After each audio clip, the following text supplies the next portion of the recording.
400,000 people are being held in detention centers as of right now, or a better term for that would actually be camps, because that's what they actually are. 145,000 children have likely experienced the trauma and suffering of having one or both sets of parents being taken by ICE, according to Brookings.edu. However, I'm not discussing about the war with U.S. citizens with illegal immigrants versus illegal immigrants. I'm discussing about the battle between U.S. as a nation as a whole versus the U.S. government. And I'll be discussing ways we can do to help our part in abolishing ICE. First is not funding for ICE in detention centers by defunding them and passing bills for that. Second is actually passing federal legislations that abolish ICE specifically. And third is understanding Fourth Amendment and how it can protect you and being knowledgeable about it. So why should you listen to me? Well, I understand firsthand experience of what it's like to fear ICE every single day, as my parents are from Laos and Thailand. So I understand what it's like to fear for my family and possibly for myself as well every single day while ICE is roaming about more than ever. But why should we actually do something about it? Well, Native Americans have had this land for so long before white settlers came. So why should immigrants be called illegal immigrants if this land was stolen? Should we not all be called illegal immigrants as well? So now I want to actually discuss ways on what we can do to help. First would be to vote against federal budget.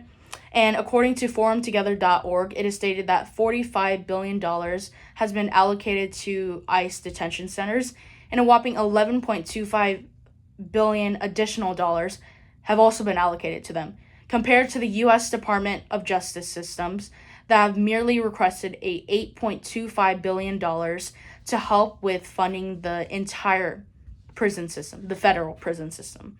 So this massive pay gap from $45 billion plus $11.25 billion each year compared to an $8.25 billion for the fiscal year of 2026 just shows that we are having these tax dollars taken from us and being used for innocent people when we could be using them to put actual criminals in prisons, not these people.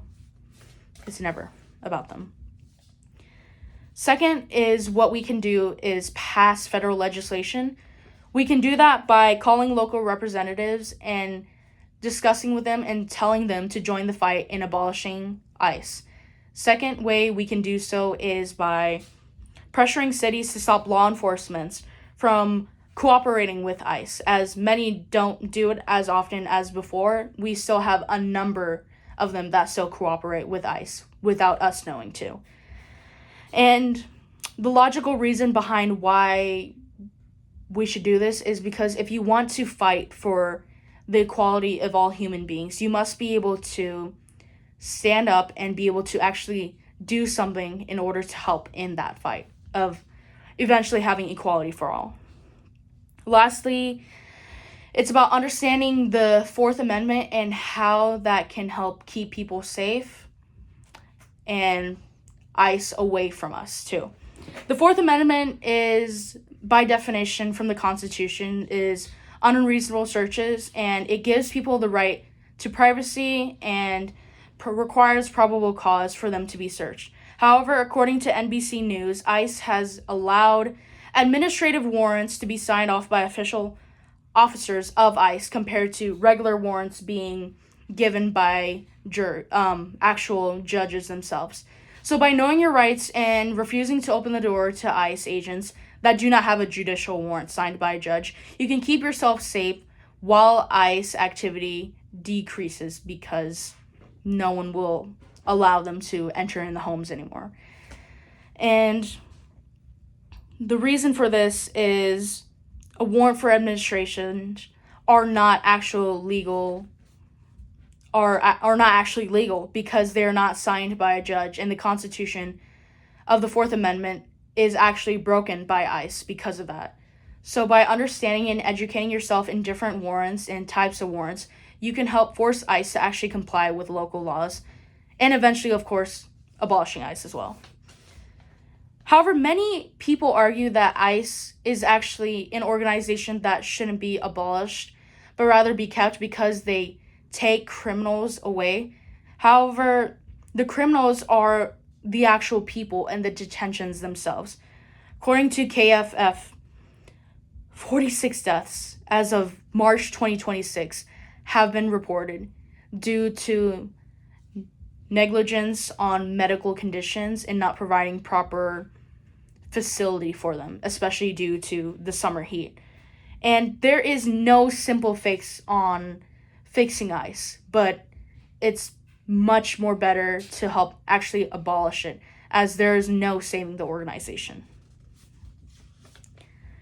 So to sum up everything, separation of over 145,000 children have been separated from their families.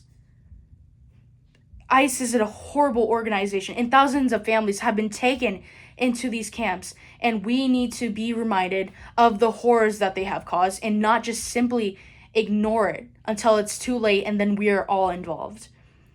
And the Declaration of Independence actually states that a form of government if it becomes destructive, then it is our right and duty to be able to overthrow that government.